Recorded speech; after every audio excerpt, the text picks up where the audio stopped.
I'm Mike Messier. Welcome to Short Film Showcase, where we feature the very best short films and their filmmakers from the New England region and the world. On this episode, we're very happy to have two very special in-studio guests. Our first guest is my good friend, Tony Demings. How you doing, Michael? I'm doing great, Tony.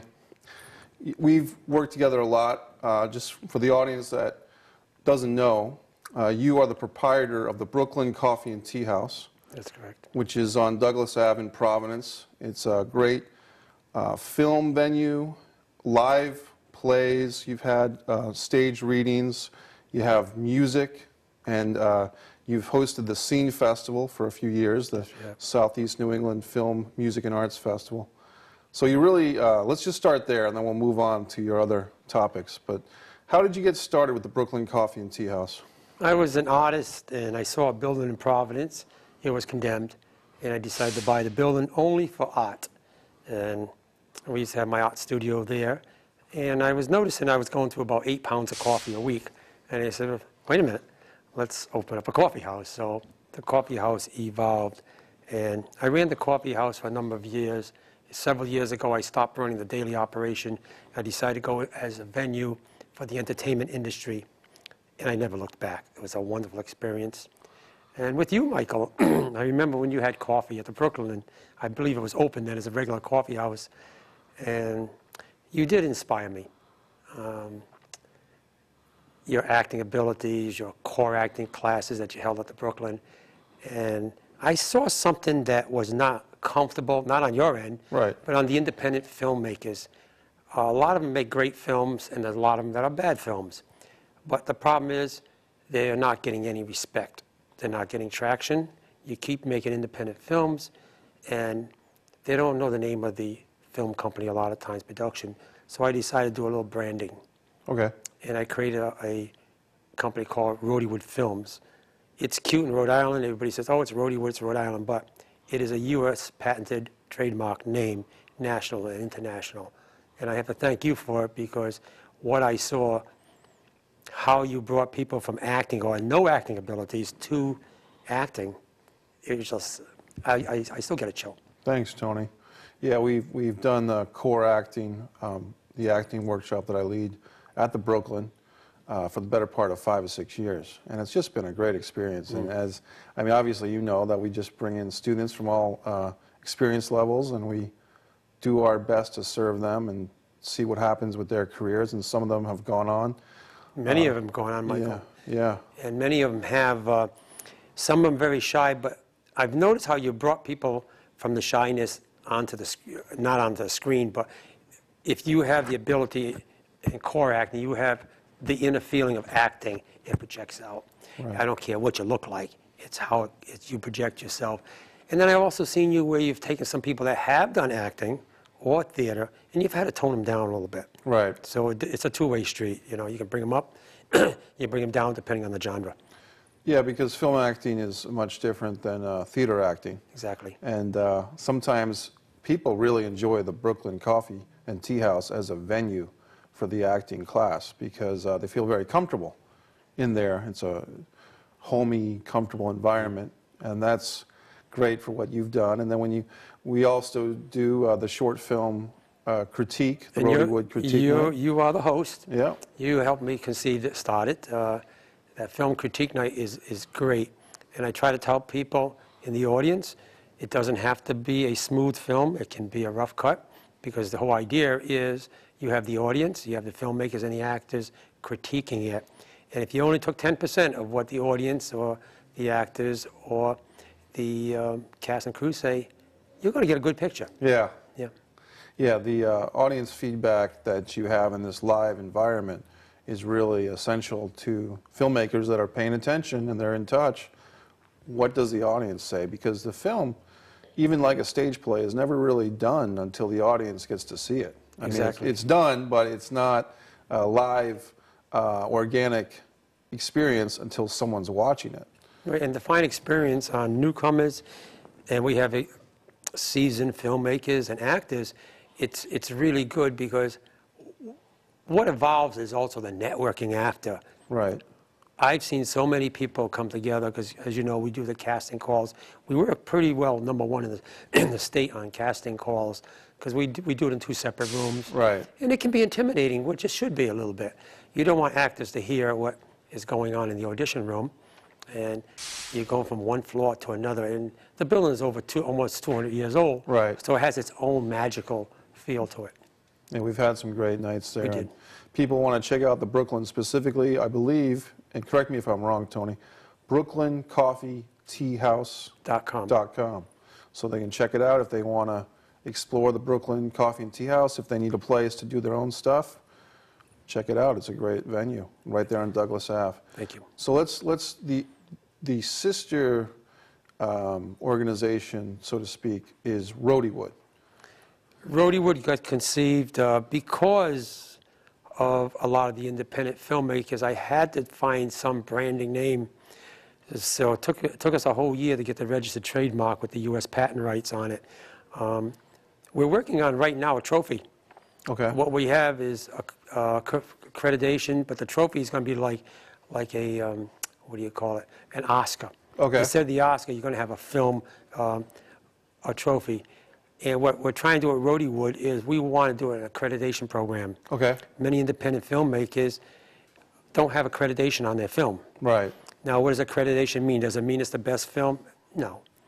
It's the best film in its category. Okay. It could be a student film, it could be a horror film, or it could be the best acting ability, just like running it to the red carpet on what they would call Oscar night. Right.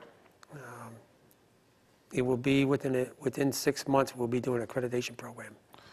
Sounds very exciting, and you're always helping out filmmakers, which is great. You know, and there's been several films that have been shot, you know, right at the Brooklyn Coffee and Tea House, which is our mutual friend Rachel Cook has been there filming, and all types of great filmmakers. And you've even had a few celebrities stop by. We've had celebrities stop by, and we've had many people stop by. There's too many of them to mention right now. Right. But I remember a lot of overnight stays at the Brooklyn. I mean, overnight with a 48-hour film festival, overnight with the Brooklyn studio. There was a company in Brooklyn that did some taping over there. We also hosted for the Brotherhood. We did a lot of their editing. We had an editor staying at the Brooklyn. So we also provide accommodations for out-of-state guests. Yeah, what people should know is that if they have a project that they want to screen the raw footage or the rough cuts or even edit some of their materials, once again, the Brooklyn Coffee and Tea House in Rhodywood. Now let's segue into your own film, which is such a dramatic, soul-searching piece. I mean, it's just terrific. And the piece is called Children of the Asylum. And if you want to tell us more about it, Tony. Children of the Asylum originated several years ago. I had an older woman walk into the coffee house, and I knew there was something going on when she walked in. She's about 80 years old. And she looked at me, and she says, "How would you like to go home?" I says, "I am home. I live upstairs. You know, I own the coffee house." Right. She reached over to the counter, and she says, "You're going to go home to where it all began." That day, I found out who I was. I wrote the script. It was about an orphan boy who, after 60 years, finds out who he is. And I was that orphan. Very, very emotional. I got pictures. I got the documentation, my mother's letters that she had written to a social worker in 1946. I was raised in the orphanage from 1946 to 52. I wish I could have done a full feature, but I was so inspired. I lost it. I completely cried on the set. I mean, when she told me who I was, that I decided to do a film. It's Rhodywood's first film, and it will be Rhodywood's last film because Rhodywood cannot make films. It has to be there for the filmmakers, no conflict of interest. But the film was inspired. I could not do a long feature. I had to really nail it down to 20 minutes. And I have to thank Skip Shea, the director. Yeah, Skip's great. And I believe it was Mary DeBerry. Mary's and great you as were well. also, and several other people were in the film. I had a little moment, you know, and I was able to help Skip and Mary just as an assistant with their casting, which was really enlightening to see how they did their casting, and you as well. Yeah, I did act as myself, and Charlie Tacker depicted me back in 1950. Right. Don't calculate the age, guys. But it was a very inspiring moment when we went on the set.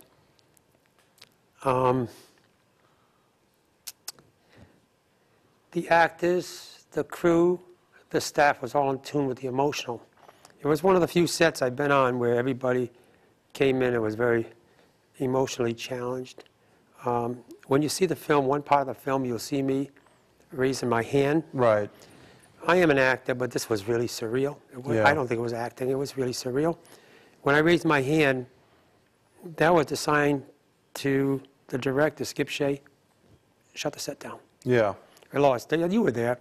And we went outside, and I just completely lost it, like I'm almost going to lose it now. We were able to get back on the set. So when you see this action, Right. we almost, what would they call it, strike the set? Strike this. It was emotional, and as you said, Tony, I've seen the movie 8 or 9 times, with audiences, and it did win Audience Choice Award At the Scene Film at the Festival. Scene Festival, I believe, 2013, which it really played at the Columbus Theater. Talk about historic, just like the Brooklyn Coffee and Tea House, the Columbus Theater on Broadway in Providence. What a historic place. If anyone comes through Providence, check that out. But this movie does affect people. The young lady, the actress who plays your mom, Yes. and Diana Porter, who plays her sister, just did a Wonderful. wonderful job. A Yeah. wonderful job. But it was so wonderfully done by Skip Shea. 80% of it was filmed in the Brooklyn. Right. And all we did is set little stages up in the little different areas, the church scene, et cetera, the USO Club. And it was so well done that I would like to get it into a full production if somebody would want to pick up on it on a full film production, and or an off-Broadway stage production would be just wonderful. So that's what the ultimate goal on that film would be, to get it on a stage production. It definitely deserves that treatment, because I'm familiar with the script, and to have it as a stage production, Children of the Asylum, would be tremendous, and it'll happen. I'm confident that that's going to happen, as well as the possibility of a feature film, because you can take, and I've seen the script, I'm not going to give anything away, but we can take the Full script. that I wrote, yes. and you can really go from there with what you do with the short film, the 15-minute, 20-minute version, and you can really expand the story and the characters. And which it was. It's a 90, I think it's 100-plus pages of the original script that I wrote, along with Chris Fader, who is now a director in L.A. Yeah. I met Chris Fader, I think it's F-A-D-E-R, about 7 years ago, when I did my first film called For Their Own Blood. Yeah. Oh, brutal. It never goes away on you. It just never goes away. Yeah. You mean once you've done Once you're done. Once you've done some acting, it's to the world. You never know where that's going to go, which No. is part of the fun, and as actors, and You do. you take a risk, with your image, with your persona, that you have to trust that director or that producer and say, hey, I'm giving you, in a sense, my life here, because they have your image and they can do with it what they will. And Exactly. especially now with the internet generation, let's call it, you can put anything anywhere. But that's just kind of a tangent. But what you did with Children of the Asylum, Tony, what you, Skip, and Mary did was just so incredible and thought-provoking and sensitive, and the vulnerability that you and all the characters really show. We're lucky because we're going to show the movie on this episode of Short Film Showcase, so people are going to get a chance to see into this world if they haven't seen it before, which I'm really excited to have the award-winning Children of the Asylum. Thank you. Yeah. So, Tony, what's next for Rhodywood, for the Brooklyn Coffee and Tea House, for Well, yourself? I'm going to expand Rhodywood. We're going to start going international and national at Rhodywood. And like I say, independent filmmakers need the respect. They need branding. They need a platform. And some people don't understand what I'm saying. But Paramount Studios MGM, they all knew that 100 years ago. Right. Because they all nucleused around an area called, I believe it was called Hollywood Land at the time. Yeah. They chopped off the land, made it Hollywood. And I don't believe Hollywood's ever made a film. But isn't it nicer to say Hollywood's pleased to announce? Right. BKG Studios, or Rhodeywood's pleased to announce RKPQ Productions, because Sure. everybody gives it funny names sometimes. And a lot of times when you're doing a film, you actually take out another production name because you do what they call, I'm trying to think the word they do, LLC. LLC, Yeah. For protection. So when you're doing the film under a fictitious name, you need some kind of branding, some kind of a platform to launch your film on and get accreditation that we will get within the next several years. It's very exciting, Tony. And, Thank you. And anything, we just have a few seconds left, anything you want to say to the people that are going to see Children in the Asylum right now? Anything you want to mention before we see the film? Well, I really welcome negative and positive information. The film has already gone out to several orphanage agencies. Yeah. They want to use it for a tool, for marketing, for a training film. So we have sent it out for training films. So hopefully they will give us some kind of a accreditation that we can pass off, give us some traction in the industry. Tony Demings, it's a pleasure. It's always a My pleasure. good friend Tony Thank you. Demings. Thank you. Right now, we are going to show Children in the Asylum. Thank you. Right now on Short Film Showcase, we have the very proud pleasure to show Tony Demings' film, Children in the Asylum. Please join us as we watch it right now on Short Film Showcase.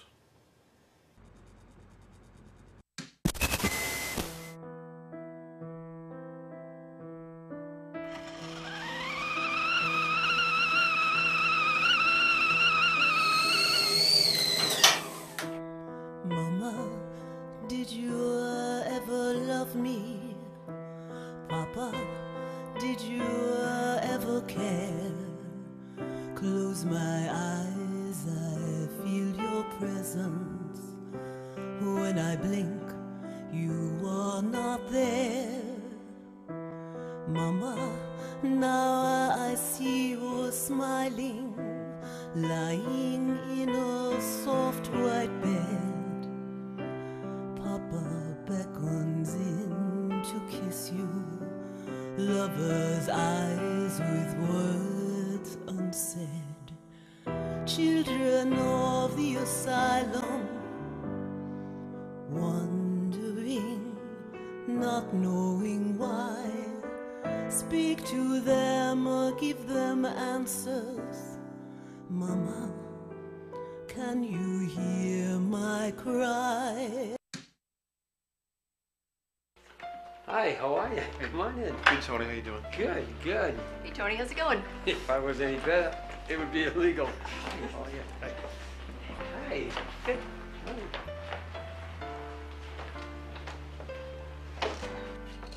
There you go. Just the way you like it. Thanks, Tony. Well, You charge extra for that balancing act? how do you think I balance my books? Hey! Hey, excuse me!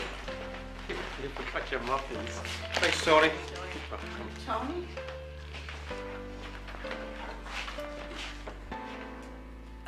Are you Anthony Demings? Yes, I am, but nobody's called me that for years. These are for you. Anthony, they'll take you home. Home? I am home. I live upstairs. Oh, Anthony, you'll understand much better after you read the letters. Who are they from? Your destiny.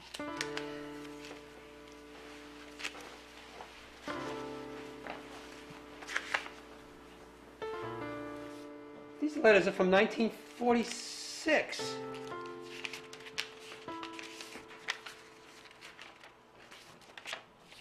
It's from my mom. It's from my mom.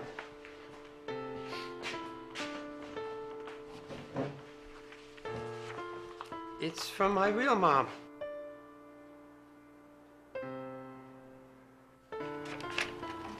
My dearest Anthony, My dearest Anthony, I'm trying to make the best of things, but it isn't easy. I love you so much. I can't stand it. And I'm not that far away, really, but I have to go. I can't bear the pain any longer. I have to leave. I hope in time, my beautiful son, you will be able to understand.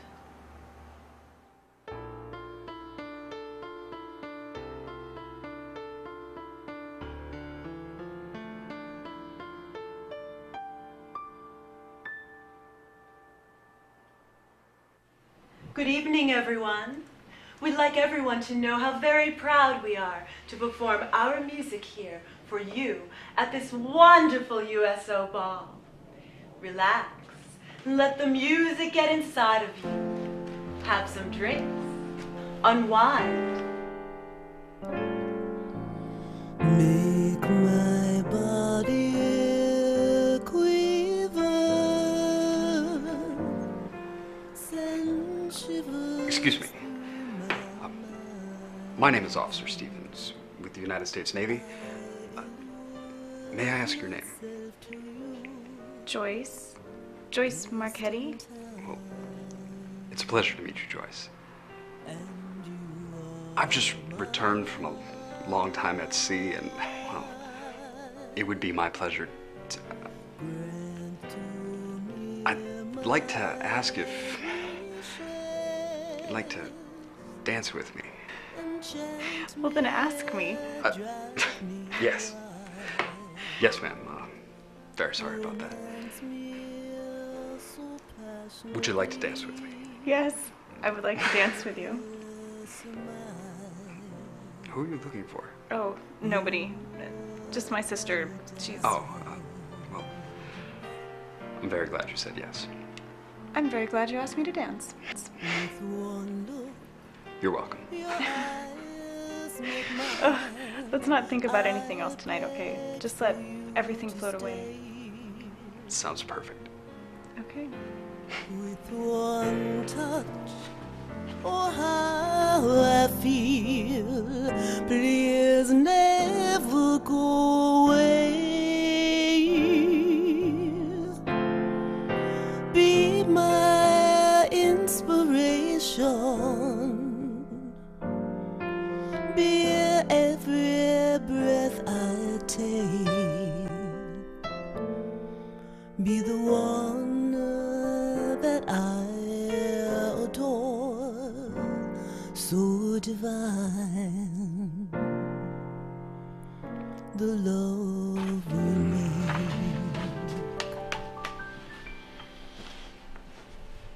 How are you feeling, Joyce? Any nausea? Why, yes. How did you know? Well, the news is confirmed.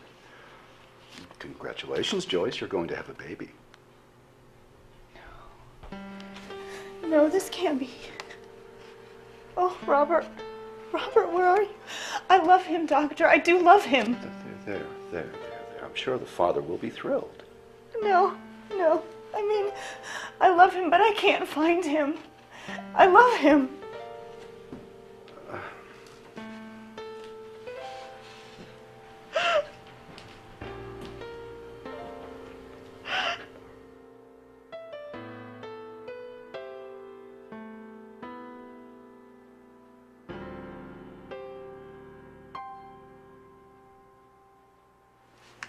Hello, I'm Miss Julia Rager, and I will be assisting you in your pursuit of an orphanage to help with the upcoming adoption. It's nice to meet you, Miss Rager. I'm Joyce. It's very nice to meet you, Joyce. It's important that you understand the rules of your situation. Unwed mothers do not have a lot of choices, Joyce. The best thing is to give the infant up so that he or she can be adopted into a loving, stable family, and you'll be able to return to the church. Joyce, stop it. This really is what's best for the child. The child will not have access to any of your information. I know this is difficult to hear, but it's what will happen. Come on, Joyce. Sign the paperwork.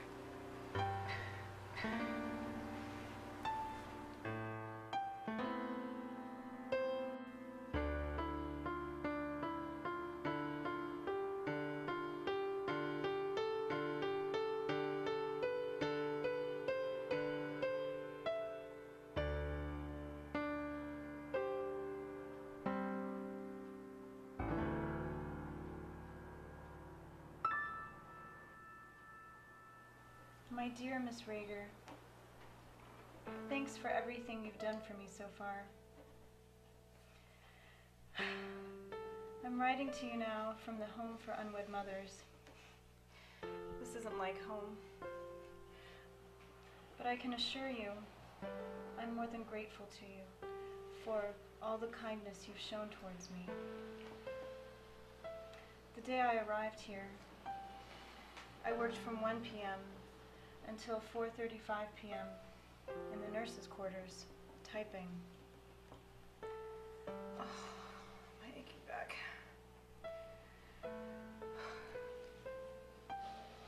The girl they had there had retired, and from there, I was shifted to the nurses' dining hall, stacking trays, washing and drying dishes.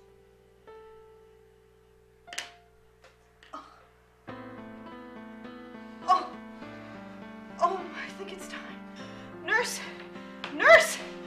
Oh, you help me. Oh, oh.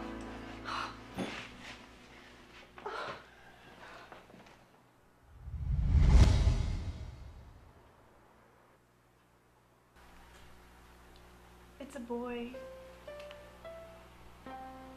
Anthony. I named him Anthony in honor of Saint Anthony and all the favors he has bestowed upon me. Anthony. Yes, Anthony. Anthony, I baptize you in the name of the Father, the Son, and the Holy Ghost.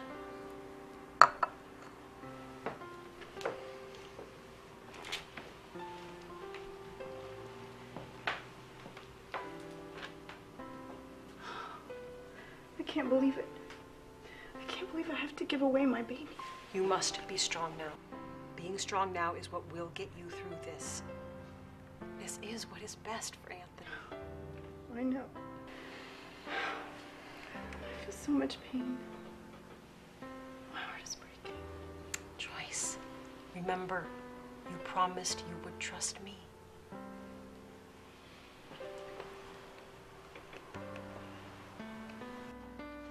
The nuns, the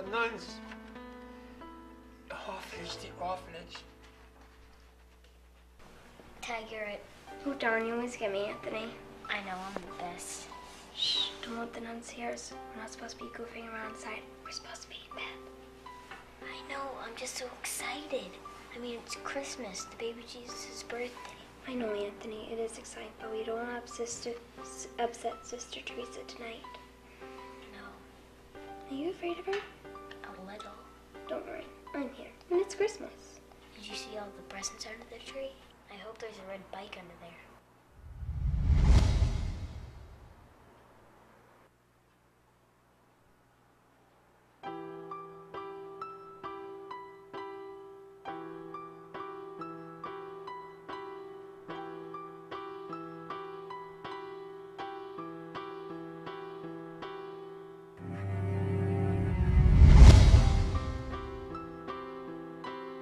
Michael? Michael? No. No. I'm all alone. No! No! Michael is going to have a fine life. A very fine life. He's been adopted. No, he went into the black hole. Anthony, do you remember when I told you that your turn would come too? Yes. Do you remember what I told you? That I had to be strong. That's right, Anthony. And now, it's time for you to be strong.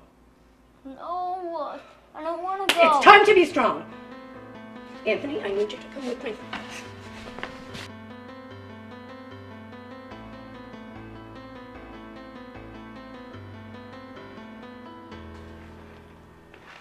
time to be strong? He is strong. He's just afraid. He's afraid of losing his family and friends into that black hole. We're both afraid of going into that black hole. Don't you understand? Why don't you tell him? Explain it to him so he won't be afraid. Tony, I need you to be strong. Remember?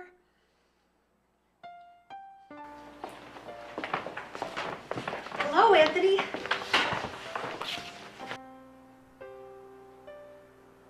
Anthony, this is Fred and Diane Demings.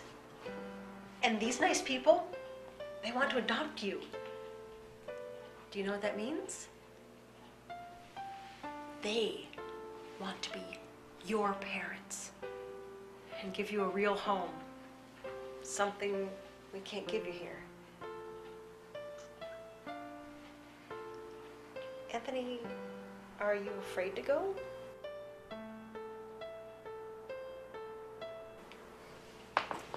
Hi, Anthony. I'm Diane.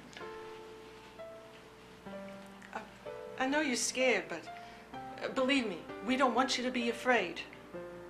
In fact, we love you and we want to take care of you.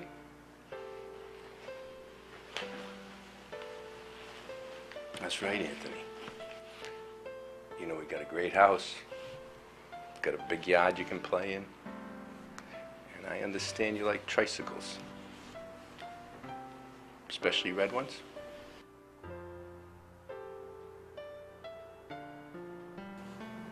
So how's that sound? Good. Tony, you okay? I'm fine.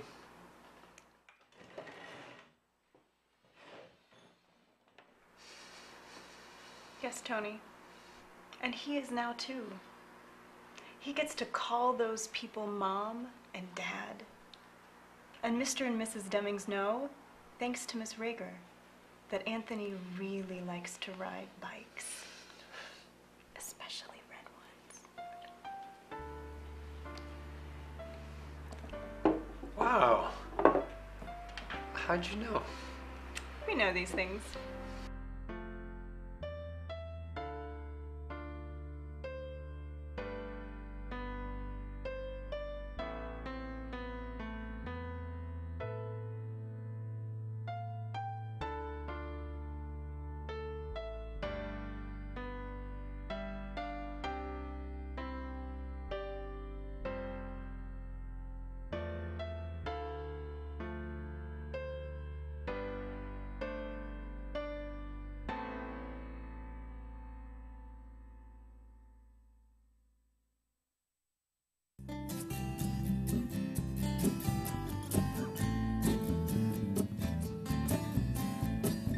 Left the past far behind me. I've come a long way on my own, until I heard their voices calling me home. I hear my demons calling, like a lover left behind. It would be so easy to go back in time, back in time. In the night I hear them calling, but I will not be afraid. I've come too far to sell my soul in trade. I won't be swayed.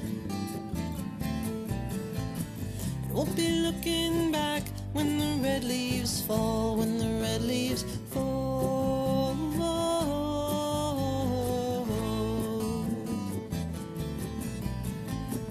Keep my eyes on the road before me, watch the signs along the way, never doubting where I am today. I hear my demons calling, like a lover left behind. It would be so easy to go back in time, back in time. In the night I hear them calling, but I will not be afraid, 'cause I've come too far to sell my soul in trade. trade, I won't be swayed. I won't be looking back when the red leaves fall, when the red leaves fall.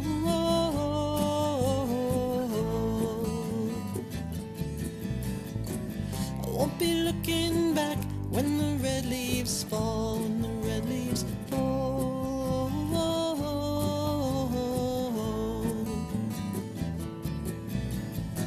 Yeah, I hear my demons calling like a lover left behind. It would be so easy to go back in time, back in time. And in the night I hear them calling, but I will not be afraid, 'cause I've come too far to sell my soul in trade. I won't be swayed. I won't be looking back when the red leaves fall, when the red leaves fall. You're watching Short Film Showcase. We just enjoyed Children of the Asylum by our first guest, Tony Demings.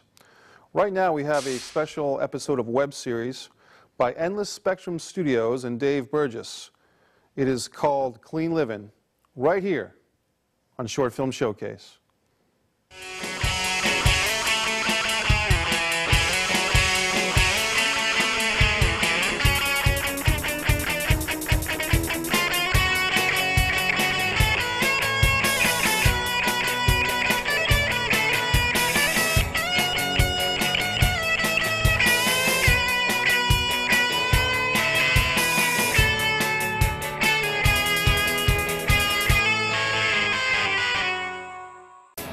Listen, can you tell me why the hell you had me drive you here?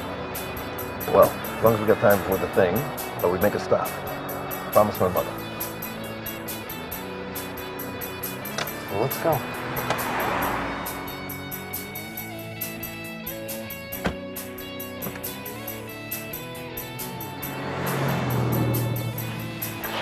Hey, there's my girl. Hey, these are from Mom.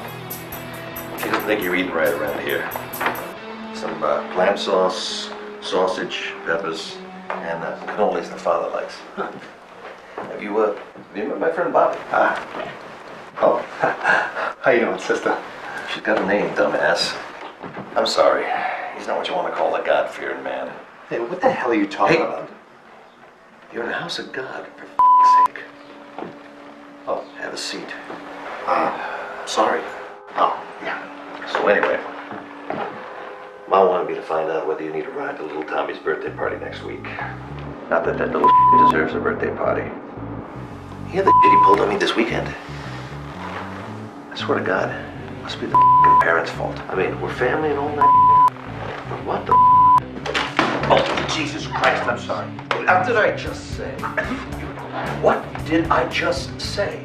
You're in the house of God no more than 5 minutes, and you take the Lord's name in vain. Wait in the car, for f***'s sake. I know, I really, you was... I'll be right out. It was an accident. Can I donate or anything, sister? Because I don't, it was...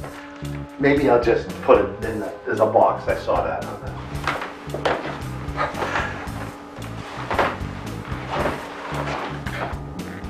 He was raised Lutheran. Motherfucking heathens. Coming up in Clean Livin'.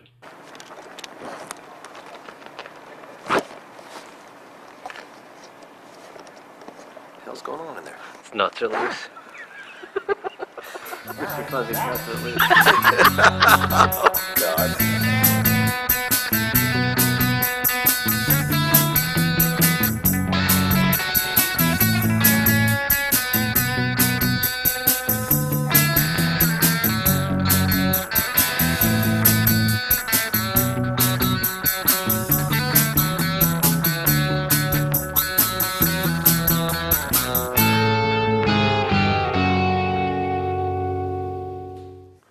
Welcome back to Short Film Showcase.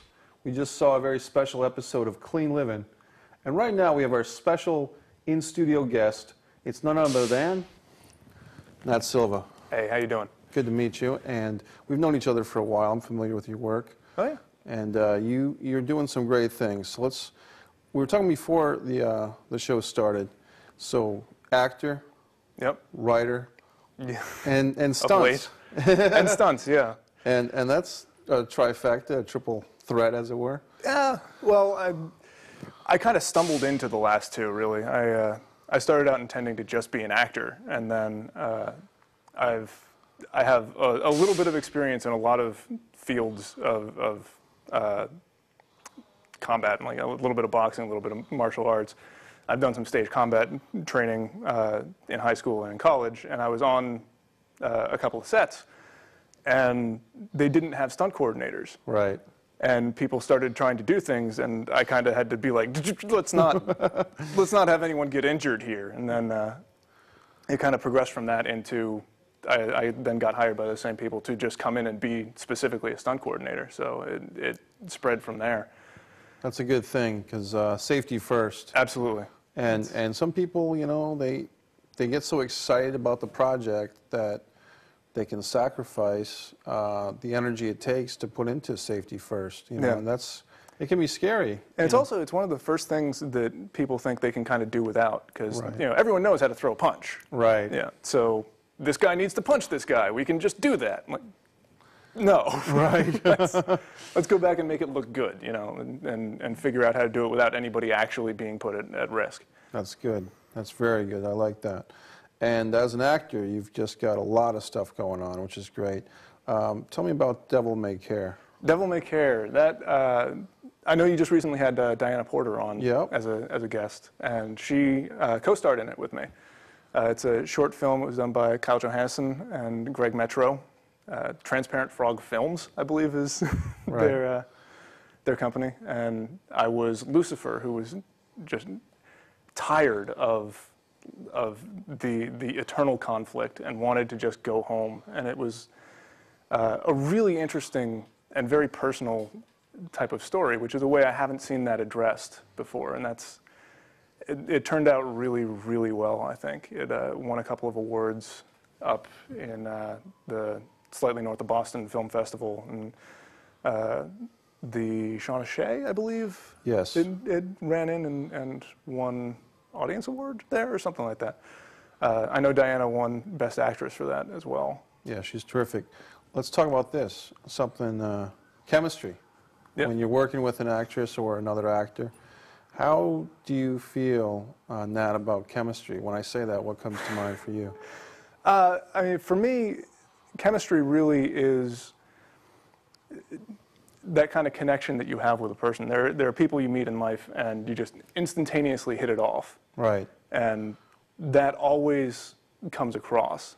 And there are people who just bring out the best in you, and who you bring out the best in them. And that's a wonderful thing when you can come across it. And it's something that you can usually feel.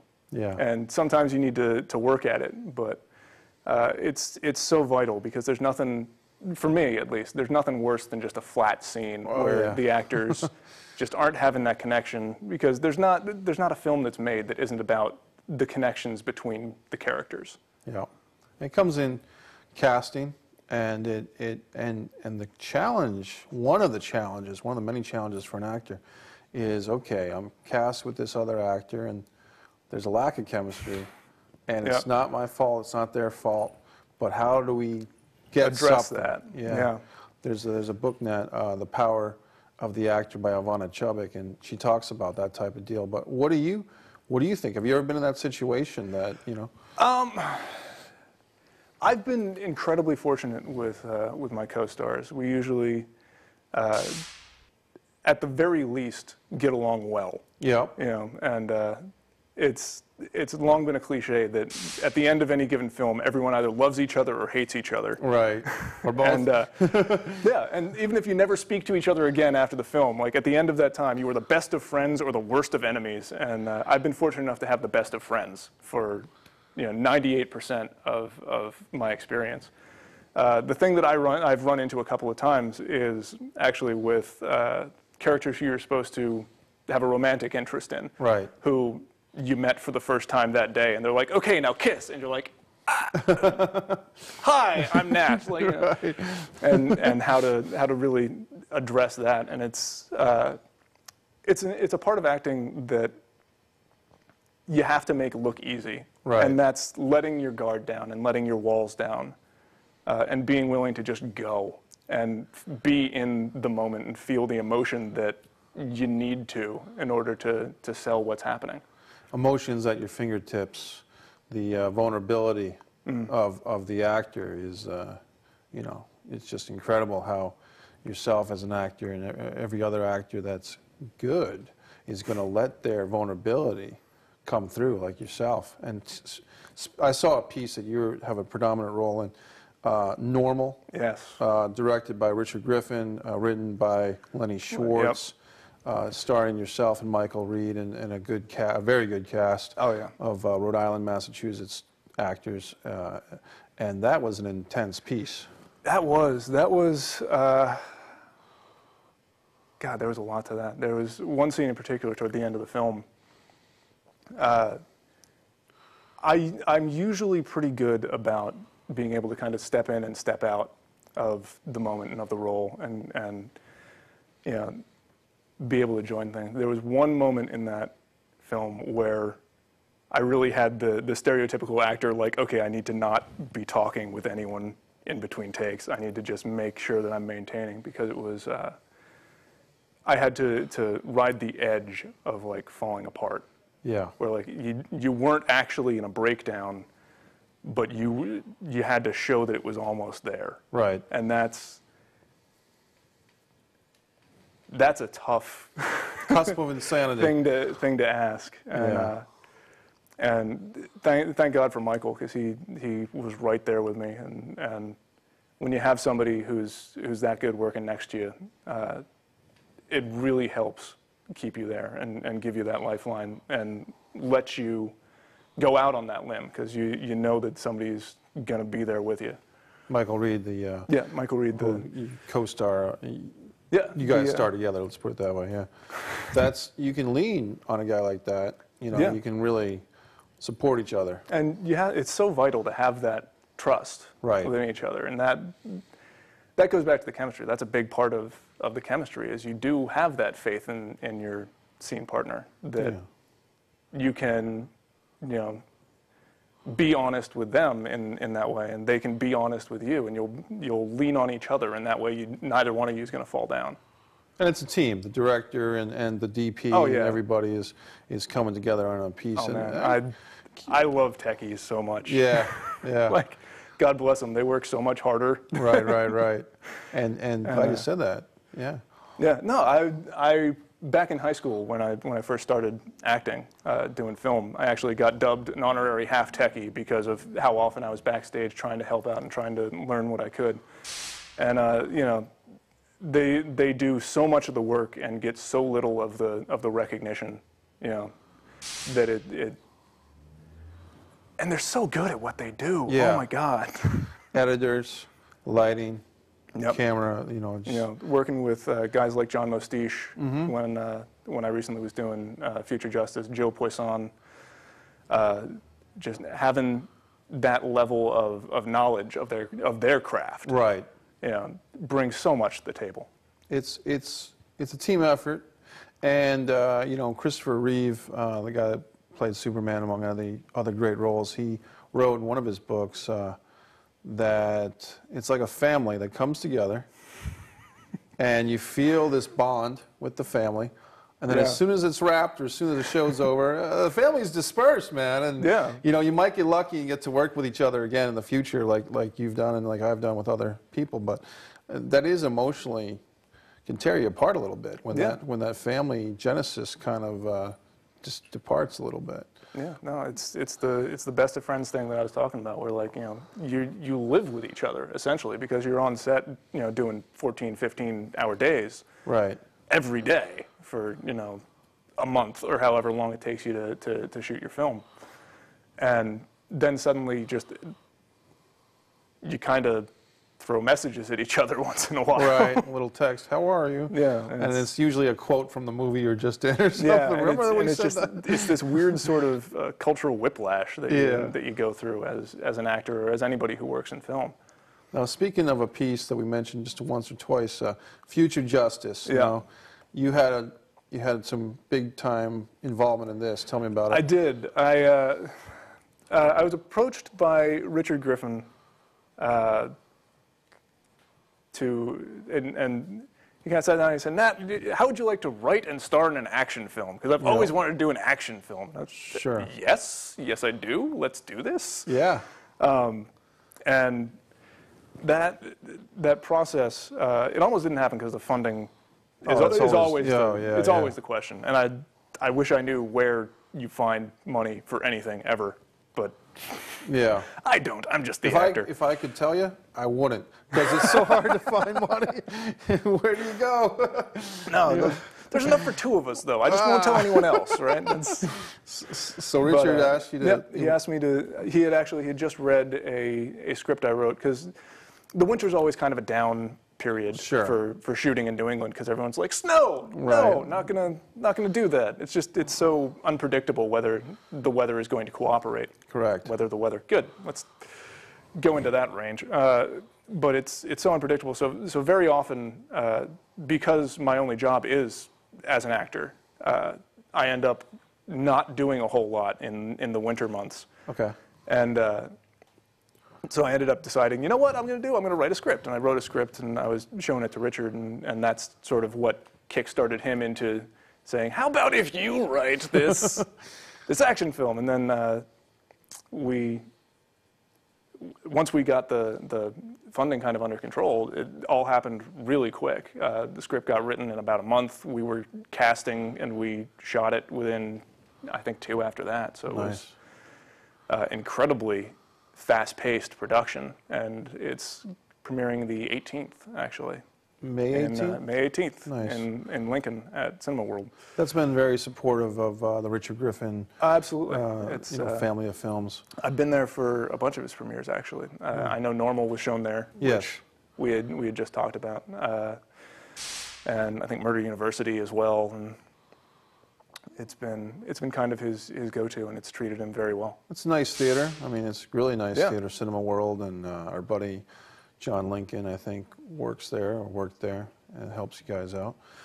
So that's got to feel good as a writer and actor with Future Justice. Okay, so here's a question. Okay, shoot. And every writer, director, actor might have experienced this. When you write a piece, and then you're acting in it, and as things will happen, there's always that script that you write as opposed to the movie that you're creating. And there's little twists and little inflections. And how, as an actor, do you kind of cope? Or does it not bother you? I don't know. With the changes, as I'm getting at.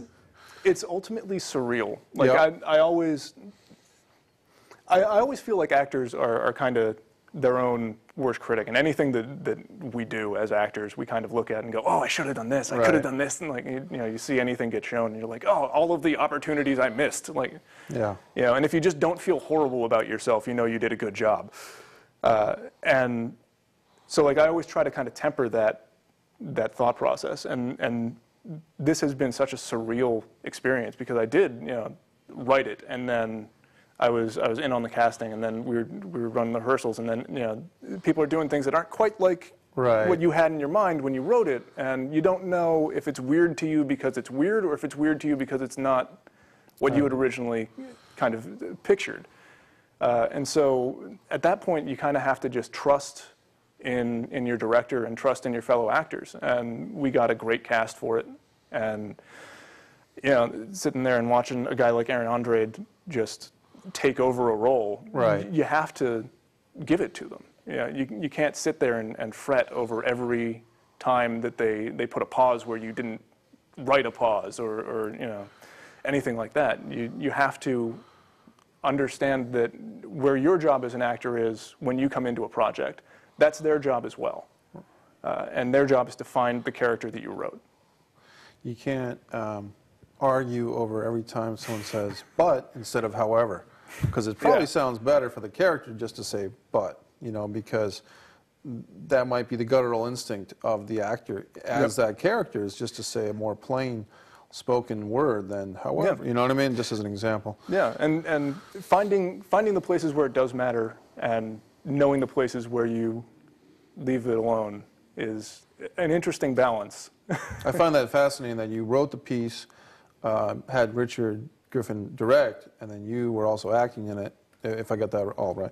Because that, the level of trust and the level of cooperation and collaboration is pretty nice in that scenario. Well, when Richard first asked me to write it, the intent was for me to write it and for me to act in it and for him to direct it. And we sat down and we hashed out the storyline together before I even put word one down.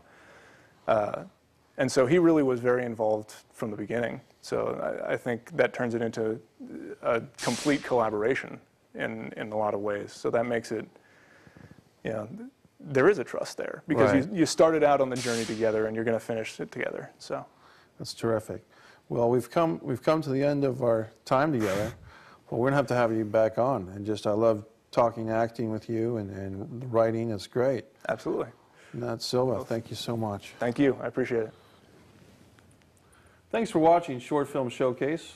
We've had a great episode. We've had 2 outstanding guests and some great films on our episode. If you'd like to have your short film featured on Short Film Showcase, please contact our producer, Bryan Casey, at bryancaseyfilms.com. That's Bryan Casey at bryancaseyfilms.com. And if you're out there thinking, hey, I'd like to get into this action, I'd like to shoot a short film, I'd like to act, I'd like to direct, remember, if you can dream it, shoot it. I'm Mike Messier for Short Film Showcase.